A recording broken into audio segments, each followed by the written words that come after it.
humanitarian crisis could reach catastrophic levels of international support as violence and displacement surge across the country. UN Women Executive Director Sima Bahous has highlighted atrocities against women in the country, while UN Under-Secretary General for Peace Operations Jean-Pierre Lacroix has warned about the future of the peacekeeping mission in South Sudan. Let's listen into what the two officials have shared. South Sudan's path to peace and development is beset by political instability, humanitarian crises, and socio-economic fragility. The country contends with weakened institutions and struggles with social cohesion, all as the ongoing war in neighboring Sudan further destabilizes its fragile transition. Since April 2023, over 1.2 million people have crossed into South Sudan, straining South Sudan's systems and capacities, complicating humanitarian delivery, and making mediation and cooperation more difficult. As always in crises and conflict, women and girls are hit hardest. Every day they face relentless climate challenges, food insecurity, sexual violence, abductions, and more. South Sudan has one of the highest rates of gender-based violence in the region, with an estimated 2.7 million people at risk. 2024 saw UNMISS document 260 cases of conflict-related sexual violence, including rape, gang rape, sexual slavery, forced abortion, and forced marriage, with the highest number recorded in Western Equatoria State. However, this requires genuine political negotiations and compromise. In this regard, we call for the resumption of the government-led joint task force with UN, AU, IGAD, and Troika to support the prioritization and resourcing of the constitutional making and electoral processes. Meanwhile, South Sudan's UN Ambassador Cecilia Abboud Majok Adeng has defended recent government reforms as legitimate, saying that they were meant to enhance efficiency, promote accountability, and ensure stability during the transition. She has also reaffirmed her government's commitment to the peace process and the permanent ceasefire. South Sudan has faced repeated bouts of violent conflict since 2011, with a civil war between 2013 and 2018, leaving 400,000 people dead. Now for this discussion, we welcome Ambassador Mahesh Sachdev. He's a former Indian ambassador, joins us live from New Delhi. Thank you very much, Ambassador, for joining us again. Good to see you. Now, looking at this, is there anything international community can do to balance humanitarian aid delivery with pressure on South Sudan to implement meaningful reforms? And what role can UN peacekeeping missions play in preventing further escalation? Let's get the facts right. South Sudan seceded from Sudan more than a decade ago, and it's 7.5 million people are virtually dependent on international aid. It's one of the poorest countries of the world and in Africa.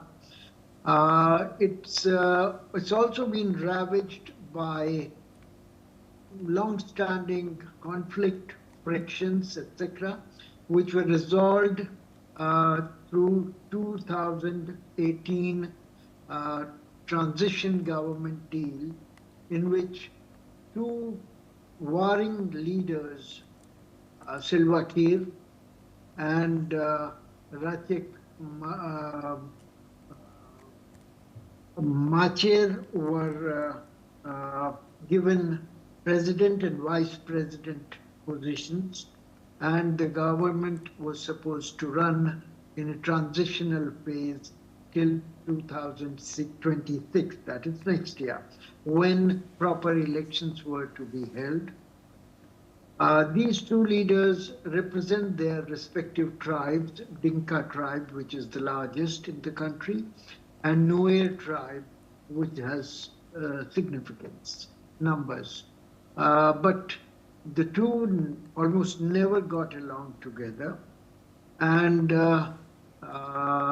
latest reports indicate that President Salva Kiir has imprisoned Vice President Machar, and he's being accused to be tried for treason, murder, and other things.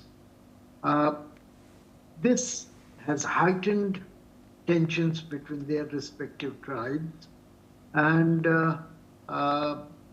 that has exacerbated the otherwise tense security situation,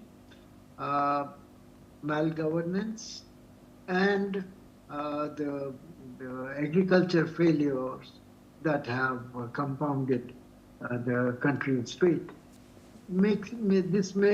All these make the delivery of humanitarian goods fairly complicated exercise, partly because the country is landlocked and its previous route through Sudan has been compromised because Sudan itself is under a very intense civil war. Sudan has its own humanitarian crisis to contend with, and that has led to, as you mentioned, 1.5 million refugees, adding on to 7.5 million population of South Sudan. Yes. I believe that G7 foreign ministers meeting is going to talk about it when they meet in Canada later in the week. But the portents are not very bright, I'm afraid, because of the logistical issues, because the aid fatigue from the donors who have to contend with Gaza and Ukraine crisis going on right now. Thank you. Right.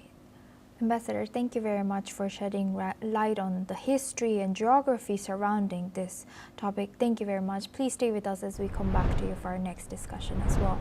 Now, staying in the region, the United Nations Humanitarian Chief Tom Fletcher has held what he called constructive talks with Sudan's army leader Abdel Fattah al-Burhan as the UN pushes to expand life-saving aid across the war-torn country of Sudan. The meeting in Port Sudan, now the government's de facto capital, comes as the conflict between Sudan's army and the rapid support forces has killed tens of thousands and displaced nearly 12 million people since April 2023. Fletcher has said that he had received assurances that UN operations could continue everywhere across Sudan on a neutral and impartial basis.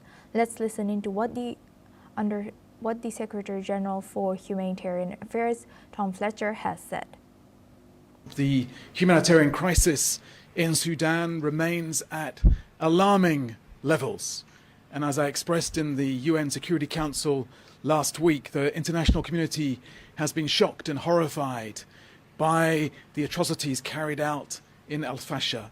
All of us want to see peace return to the Sudanese people, and the humanitarian community stands ready to scale up and deliver life-saving support at the levels necessary to reach tens of millions of Sudanese people with food, with medicine, and with medical support.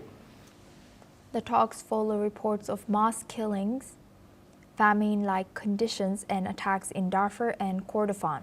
Even as the RSF claims to have accepted a US-backed truce proposal, Fletcher's visit is part of a broader UN effort to secure humanitarian access and funding for millions trapped behind the battle lines.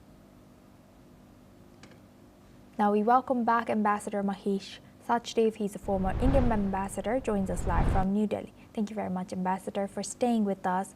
Now, in our earlier discussion, you also mentioned that this conflict in Sudan is pouring and affecting the South Sudan crisis. Now, looking at Sudan, what are the potential risks and limitations of negotiating with military leaders for neutral aid delivery in terms of a UN trying to do that, and how effective can UN humanitarian diplomacy be in this region? One would have to be partially skeptical about the pronouncements by Tom Fisher. Behind his brave words is a fairly grievous situation. Separately, he and other UN humanitarian officials have been pleading with UN Security Council to prioritize the aid to Sudanese refugees. They have pointed out that 20 years ago, when fighting erupted in Sudan, in Sudan's Darfur area, the world was forthcoming with more assistance than is being done now, when the crisis is even bigger. And they have been appealing to the consciousness of global community to come up with more aid. So his brave words that international community stands ready to scale up, etc., I think have a somber background. I should also add here that RSF and SAF have been at the loggerheads, and there's hardly any love lost between the two. While both of them talk about facilitating humanitarian access to those who are in most need, they have either been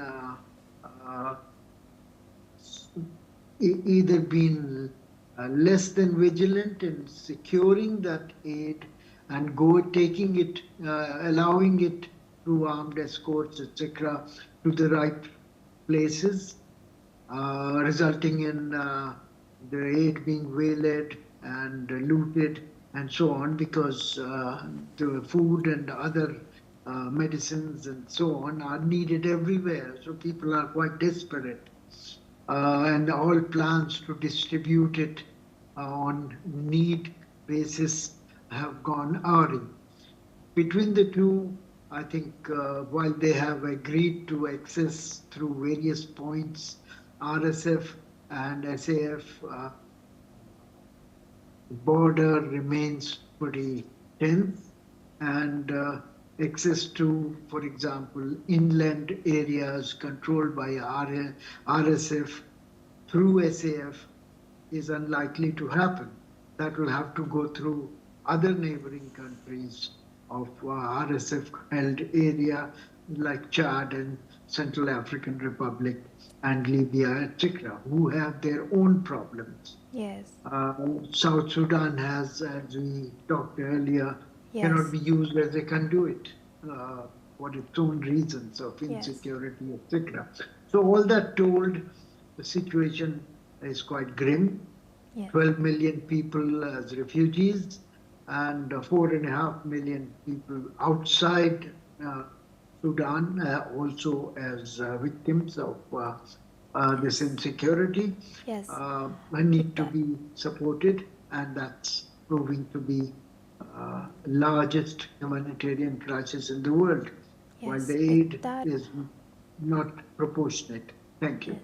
Thank you very much. With that, I would like to thank Ambassador Mahesh Sachdev for joining us.